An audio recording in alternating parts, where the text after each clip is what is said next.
இந்த நிகழ்வு ஒரு அருவருக்கத்தக்கமான ஒரு நிகழ்வு.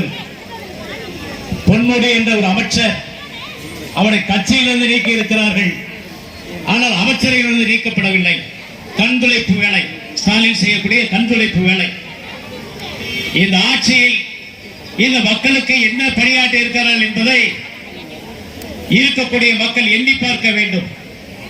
நான் எதற்காக சொல்கிறேன் என்றால், இயக்கம் நம்மளுக்கு என்ன செய்ததை விட இயக்கத்துக்கு நாம் என்ன செய்த நோக்கத்தோடு அனைத்து இந்திய அண்ணா திராவிட முன்னேற்ற கழக தோழர்கள் தொண்டர்கள் அணிவகுத்து நின்றிருக்கிறார்கள். அந்த தோழர்களுக்கு ஒன்றை சொல்ல கடமைப்பட்டிருக்கிறேன். இயக்கத்துக்கு நாம் என்ன செய்தோம் என்பதை விட இயக்கத்துக்கு நாம் என்ன செய்ய வேண்டும் என்பதை இந்த நாட்டு மக்கள் நன்றாக அறிவுரை வேண்டும்.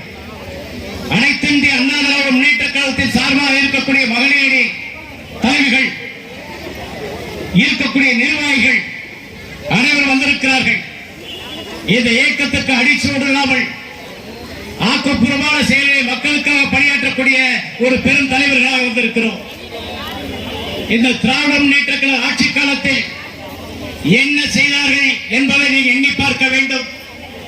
கூறு போட்டு சாப்பிட்டுக் கொண்டிருக்கிறார்கள். பாதாள சாக்கடை திட்டம் நான் கொண்டு வந்த திட்டம். இந்த இயக்கம் நகராட்சி 54 வருஷம் செலவழிக்கப்பட்ட தொகை 84 கோடி 60 லட்சம். 2005 2010 வரையிலும் நாங்கள் நகர்மன்ற தலைவராக இருந்த பொழுது இந்த நகராட்சிக்கு செலவழிக்கப்பட்ட தொகை 247 கோடி. இந்த 247 கோடியை மாநகராட்சியாக கூட கொண்டு வர முடியாது யாராலும். அப்படிப்பட்ட இந்த நகராட்சி செயல்பட்டுக் கொண்டிருக்கும் பொழுது பாதாள சாக்கடை திட்டம், காவேரி கூட்டுக்குடி திட்டம், இந்த ஊரே சுடுகாடாக்கி 3 அடி 3 அடி ஊரை தூக்கி பேவர் வச்சு ரோடு ஓட்ட வரலாறு எனக்கு உண்டு. ஒன்றை சொல்ல கடமைப்பட்டிருக்கிறேன். மாணவர் கூட்டம் நடத்துவேன். எதற்காக என்று சொன்னால், அதிகாரிகளை கூட்டி வைத்து இந்த நகராட்சியில் எவனும் அநாகரியம் மக்கள்கிட்ட வந்து காசு வாங்க கூடாது என்பதற்காக, மக்கள் பணத்தை வாங்கக்கூடாது என்பதற்காக வாழ ஒரு கூட்டம் நடத்திய வரலாறு எனக்கு உண்டு.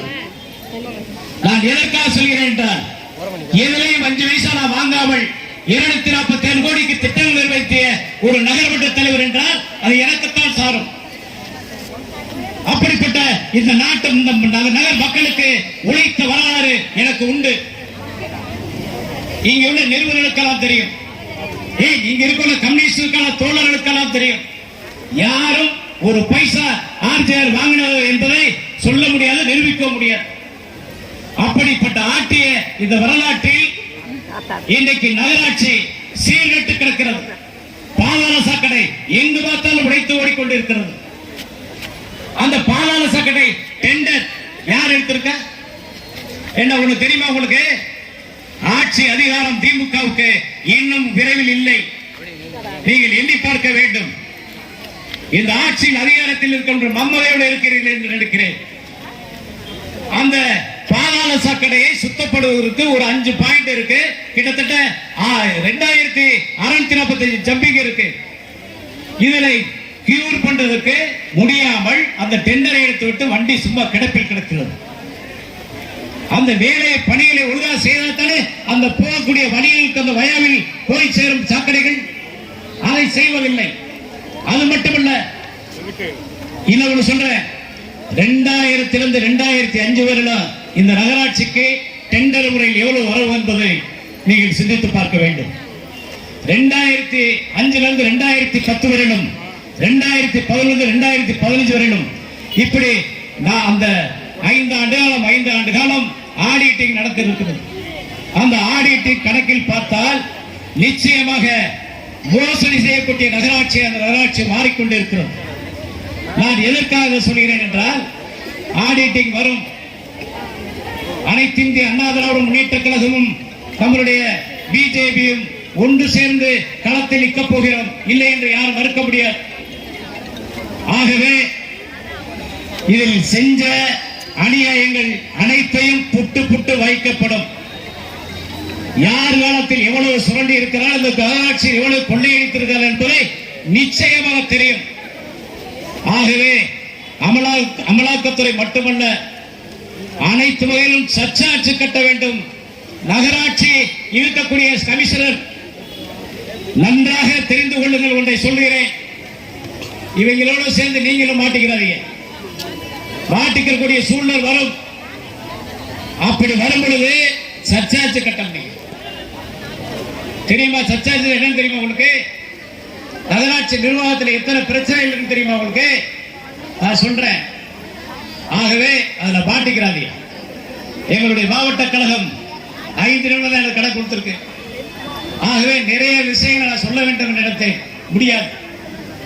ஆகவே அனைத்து இந்திய அண்ணா திராவிட முன்னேற்ற கழகம் என்றைக்கும் மக்களுக்காக குரல் கொடுக்கக்கூடிய ஒரு இயக்கம். புரட்சித் தலைவர் எம்ஜிஆர் அவர்கள் மக்களுக்காக வாழ்ந்து மக்களுக்காக மறைந்த தலைவர். புரட்சித் தலைவர் அம்மா மக்களுக்காக வாழ்ந்த தலைவர் அவர்கள். எத்தனை ஏழை எளிய மக்களுக்கு, தாழ்த்தப்பட்ட மக்கள், பிற்படுத்தப்பட்ட மக்களுக்காக பணியாற்றிய ஒரு தலைவர்கள் வாழ்ந்த இயக்கம். அண்ணன் எடப்பாடியார், புரட்சித் தலைவர் எடப்பாடியார் அவர்கள் இந்த மக்களுக்காக பல பணிகளை செய்தவர். 4.5 ஆண்டு காலம் ஒரு நல்லாட்சி நடத்திய நல்லாட்சி நாயகனாக வாழ்ந்த வரலாறு கொண்டவருக்கு. அப்படிப்பட்ட எடப்பாடியார் அவர்கள் ஏழை மக்கள், எளிய மக்கள், தாழ்த்தப்பட்ட மக்கள், பிற்படுத்தப்பட்ட மக்கள், அனைத்து மக்களும் ஏற்றுக்கொள்ளக்கூடிய ஒரு தலைவர். அவர் உயிரோடு இருந்திருந்தால், அவர் ஆட்சியில் மீண்டும் வந்திருந்தால் நிச்சயமாக காவேரி குண்டாறு திட்டம் இந்த மும்பை மாவட்டத்துக்கு வந்திருக்கும், சிவகங்கை மாவட்டத்துக்கு வந்திருக்கும், விருதுநகர் மாவட்டத்துக்கு வந்திருக்கும். தஞ்சை தரணியை போல தமிழகத்தில் இந்த 3 மாவட்டமும் தஞ்சை மாவட்டம் போல திகழக்கூடிய இந்த மாவட்டத்திற்கு அந்த பண்டு வரவில்லை.